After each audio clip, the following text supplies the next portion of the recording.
What up, guys? Your boy, Mr. Downtown Ray Melo. You're listening to the Entertainment Report on iHeartRadio, live from Dubai for Thursday, January 25th, 2018, delivering some major stories and trends going on in the world of entertainment and beyond. You can follow the show on Facebook, Twitter, or Instagram. Facebook.com/The Entertainment Report with Ray Melo. That's RAYMELO. On Twitter at The Enter Report, or on Instagram at The Entertainment Report. You can listen to the show anytime you want on iHeartRadio. Just go to iHeart.com or your iHeart phone app, search for The Entertainment Report, and it'll take you to the page. John Boyega suits up to protect Earth from giant monsters in the latest trailer for Pacific Rim Uprising. The clip released Wednesday features Boyega having to give up his party-filled lifestyle to pilot giant robots named Jaegers to fight off the monsters referred to as Kaiju, and live up to the legacy left behind by his deceased father, a character originally portrayed by Idris Elba in the first film. Boyega is also seen helping to inspire and unite a group of new Jaeger pilots as a new wave of Kaiju descend upon the Earth. He says, "There are pilots we remember as legends, but they didn't start out that way. They started out like us." Action scenes on display include Boyega confronted by a rogue Jaeger and a robot versus monster battle royale featuring multiple Jaegers in action. Directed by Stephen S. DeKnight, the sequel to 2013's Pacific Rim also stars Rinko Kikuchi and Charlie Day reprising their roles from the first film, along with Scott Eastwood, Jing Tan, and Kaylee Spanning. Pacific Rim Uprising is set to arrive in theaters on March 23rd. Anne Hathaway's live-action Barbie film has been delayed 2 years by Sony and will now be released on May 8, 2020. The studio originally set the film, based on the popular Mattel toy line, to be released on August 8, 2018.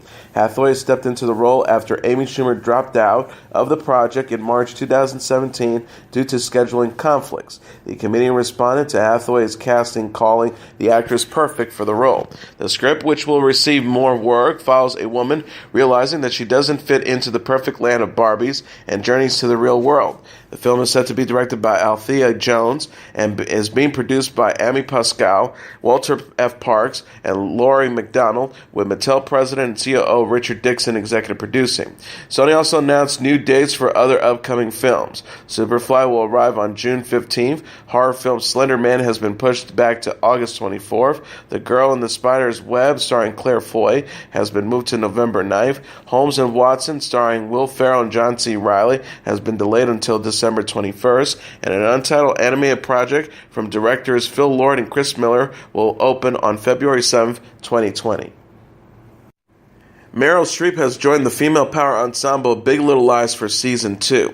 Co-star and producer Reese Witherspoon tweeted Wednesday, along with the photo of her with Streep, "Beyond thrilled to have the one, the only Meryl Streep join the cast of #BLL for Season 2. Get ready for more wine, secrets, and Big Little Lies. Monterey better watch out." Also starring Nicole Kidman, Laura Dern, Zoe Kravitz, and Shailene Woodley, Season 1 of the HBO's mystery dramedy cleaned up at the recent Screen Actor Guild, Golden Globe, and Critics' Choice Award ceremonies. It is unclear who Streep will play in Season 2. She was nominated for an Oscar this week for a role in the movie The Post. Places in the Heart, Dangerous Liaison, and in the Line of Fire star John Malkovich is to play a part in the third season of the Showtime drama Billionaires. The cable network tweeted Wednesday, Oscar-nominated actor John Malkovich will join the cast of Billionaires in a guest role as a Russian billionaire Grigor Andalov. Season 3 begins March 25th, only on Showtime. Paul Giamatti and Damian Lewis will return as Chuck Rhodes and Bobby Axelrod in a world that has shifted on its axis. Showtime teased earlier this month. The synopsis reads, both men are still determined to destroy the other, but most also battle for their own survival amid new forces and powerful enemies. Wendy Rhodes, Chuck's wife and Axel's performance coach, is all in for both of them, an uneasy and dangerous position for her, and one that ultimately puts her to a decision that could alter the direction of her life irrevocably. Money, power, justice, and revenge are all on the line for each of these characters, as well as for the rest of the stellar cast.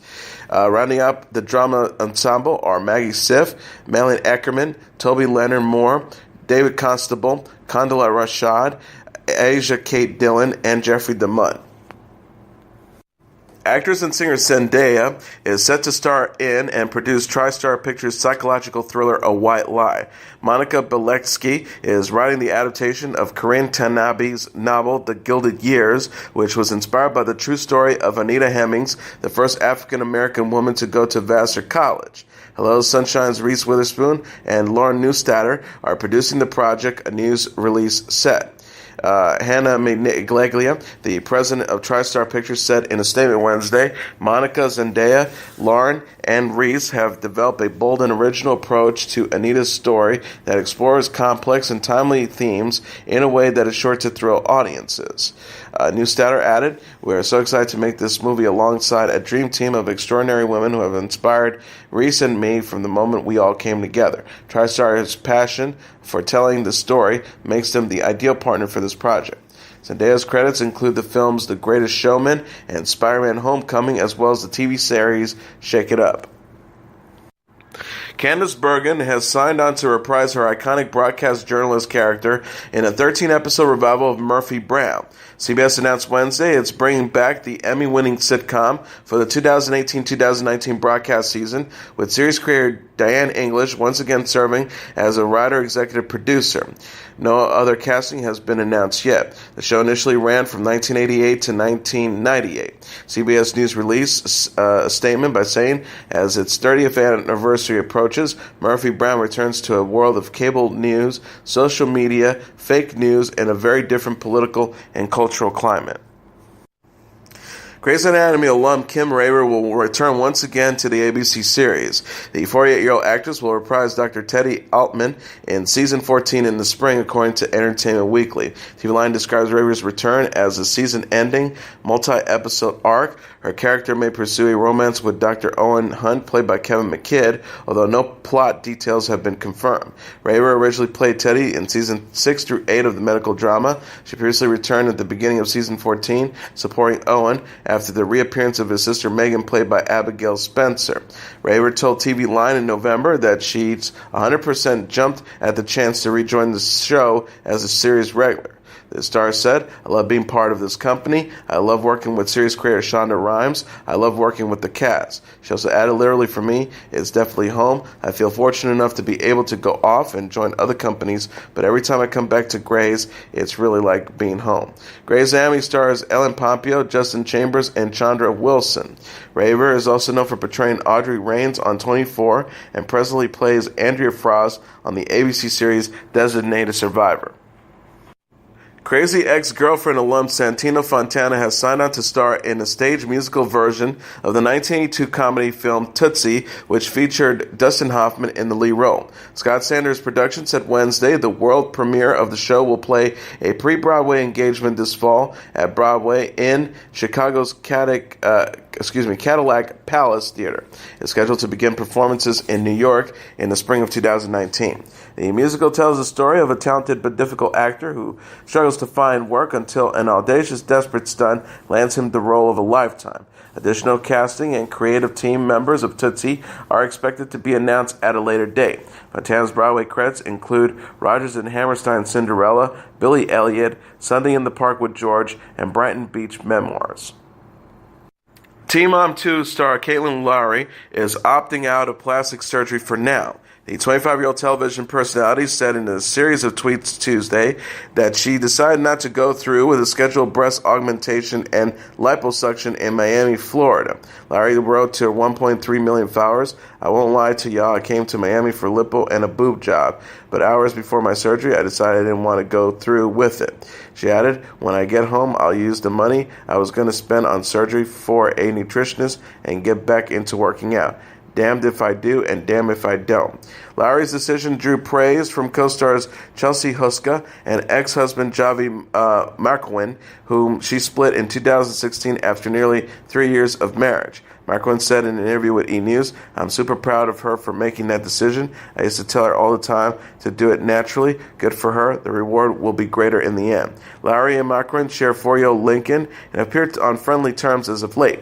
Larry wished McCartney well in a statement to Us Weekly this month following his split from her co-star Brianna De Jesus. She says, "It's none of my business, so my mouth is closed. I wish Javi the best as always." Larry is also mom to 8-year-old son Isaac and 5-month-old son Lux. She stars on Teen Mom 2 with Huska, De Jesus, Janelle Evans, and Leah Messer.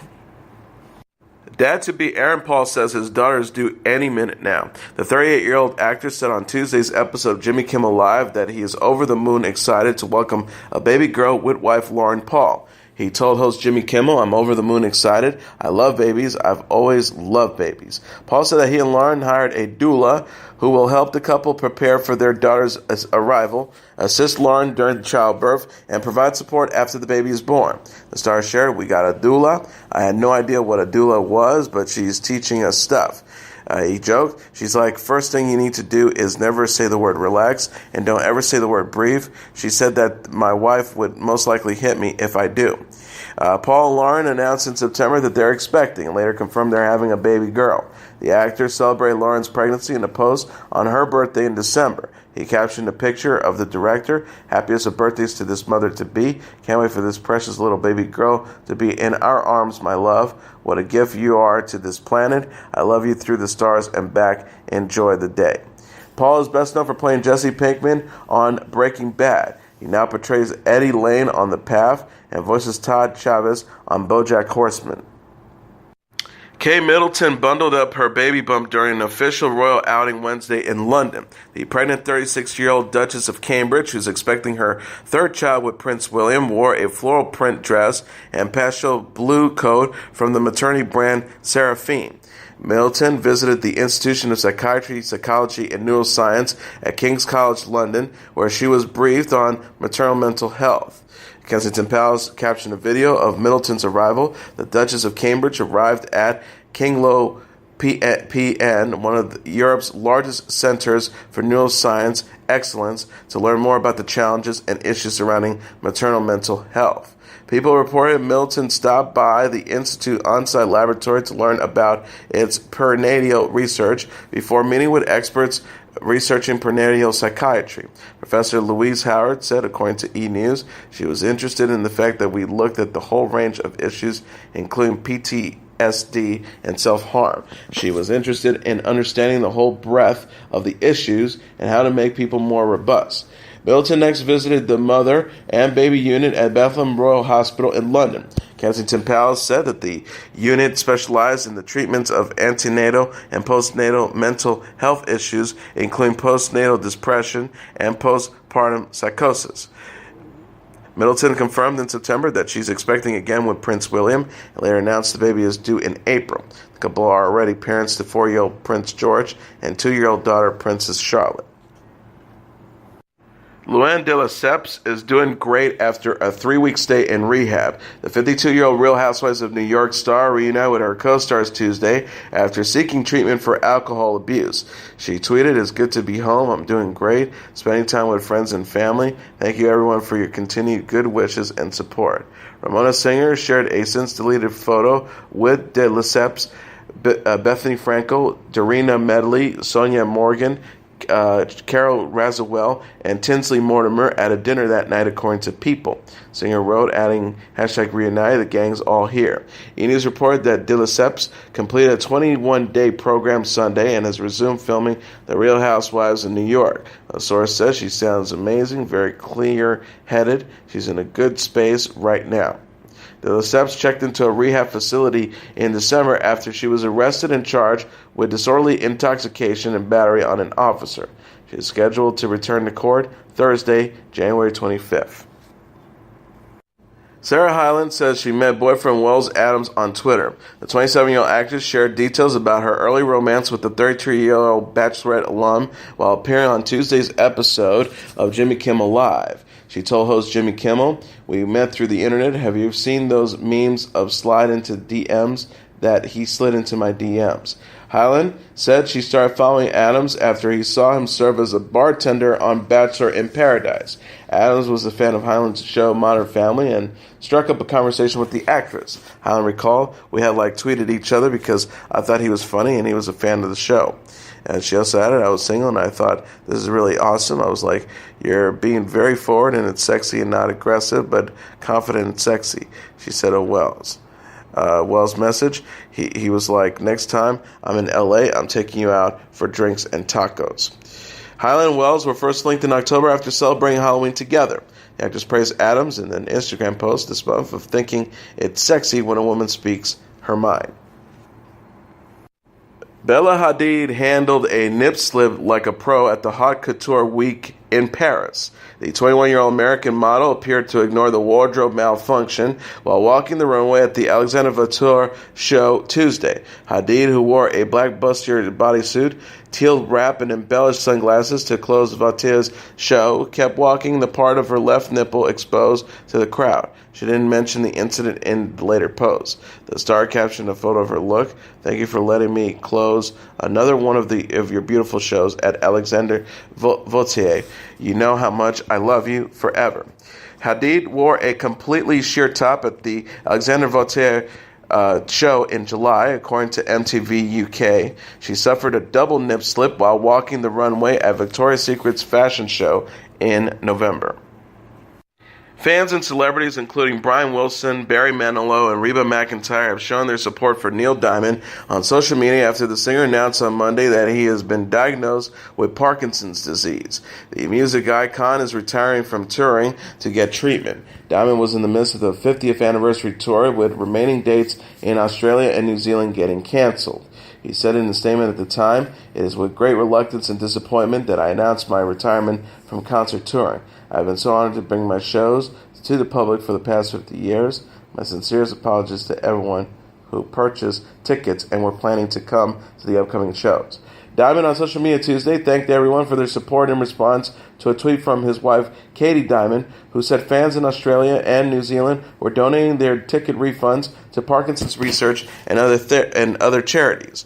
The music icon said, "This makes me smile. Thank you. Thank you to everyone for your outpouring of love and support. It makes a difference." Brian Wilson said on Twitter in support, "I'm so sorry to hear about Neil Diamond's Parkinson's diagnosis. Neil, I wish you all the best, buddy." Melo wrote, "Neil Diamond, so sorry to hear about the great Neil Diamond's illness. I'm rooting for you, Neil. Fight on, from another Brooklyn boy." McIntyre said on Instagram, "Thank you, Neil Diamond, for 50 wonderful years of your great music, amazing personality, and love for your audience. Keep up the good fight. We love you, at Neil Diamond." Elton John announced during a special live stream event Wednesday that he will be retiring from touring following a 300-date farewell tour. The music icon said to moderator Anderson Cooper on stage during the event, "I'm not going to be touring and traveling the world. My priorities have changed. I have young children." And he included the event by playing songs such as Tiny Dancer and I'm Still Standing. He continued, "My priorities now are my children, my husband, my family. I love them so much and I don't want to miss them, and I don't want to miss them. I want them to miss me." John says the tour, which will span the globe and the last 3 years, will be the, quote, "the best production he's ever done." He says, "I don't want to go out with a whimper. I want to go out with a bang." He says, "I want people to come to the shows, take always some good feelings, and hopefully it's like saying goodbye to a friend." The singer also confirmed that he will still be making music following the tour and that he is healthy after being forced to cancel a series of shows in April due to contracting a rare infection in someone.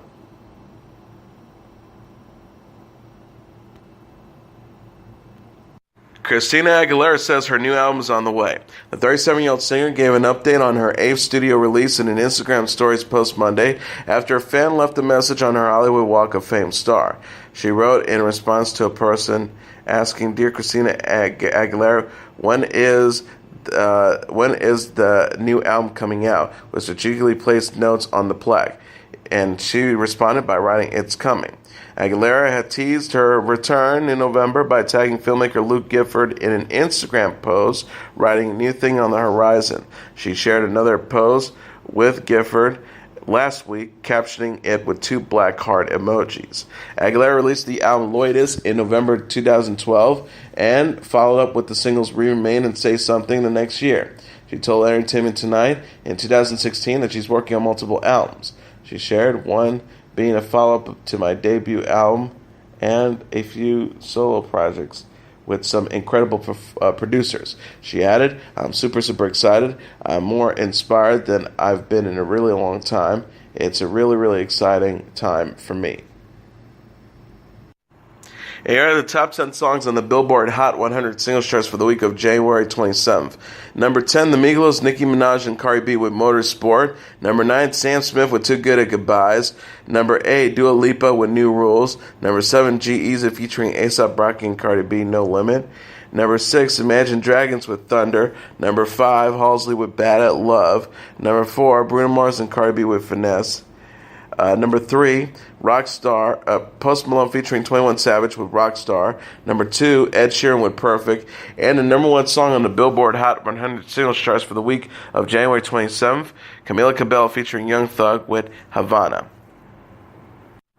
And now let's take a look at what happened on this date in entertainment history. On this date in 1980, Paul McCartney is released from a Tokyo jail and deported from Japan. Paul McCartney's arrival at Tokyo's Narita International Airport on this date in 1980 marked his first visit to Japan since the Beatles tour in 1966. The occasion was a planned 11-city concert tour by his band Wings. Instead, Paul's visit was limited to a 9-day stint in the Tokyo Narcotics Detention Center, ending on this date in 1980. McCartney was found to be carrying nearly a half a pound of marijuana in his baggage upon arrival in Narita, amount that Paul would later assure Japanese authorities was intended solely for his personal use. The amount was large enough, however, to warrant a smuggling charge and a potential 7-year prison sentence. Given Japan's reputation for its rigorous enforcement of its strict and anti-drug laws, it was by no means a foregone conclusion that McCartney would escape trial and possible imprisonment, yet he was released and quickly deported from Japan on this date in 1980 prior to making any appearance. That a celebrity of McCartney's stature would avoid the consequences that a less famous drug smuggler might have faced was hardly surprising. After all, who could blame Japanese authorities for applying a double standard to a prisoner who sings songs inside the jailhouse and screaming fans outside threatened to create a significant distraction from the normal workings of the judicial system? The question that troubles the minds of observers at the time was, what was Paul thinking? Half a pound of marijuana was a prodigious amount for one man to carry around for personal use, particularly a man who has had reasons to expect especially close examinations of his person and baggage by Japanese custom officials. After all, Paul McCartney had been denied a Japanese entry visa just 5 years earlier due to his numerous earlier drug arrests in Europe. 20 years after his 1980 arrest, Paul would opine that his psychological motivation may have been to find an excuse to disband Wings, which he in fact did immediately following his return to England. In another interview, however, Sir Paul offered an explanation that may be the more compelling for its simplicity. He says, "We were about to fly to Japan. I knew I wouldn't be able to get anything smoke out over there." He said in 2004, "This stuff was too good to flush down the toilet, so I thought I'd take it with me." And as your entertainment report for Thursday, January 25th, 2018, I'm your host, Mr. Downtown Ray Melo. I'll be back tomorrow to deliver some major stories and trends going on in the world of entertainment and beyond. You can follow the show on Facebook, Twitter, or Instagram. Facebook.com /The Entertainment Report with Ray Melo, that's RYMELO, on Twitter at The Enter Report, or on Instagram at The Entertainment Report. You can listen to this episode or any previous episodes of The Entertainment Report anytime you want on iHeartRadio. Just go to iHeart.com or your iHeart phone app, search for The Entertainment Report, and it'll take you to the page. Good night, and God bless you all.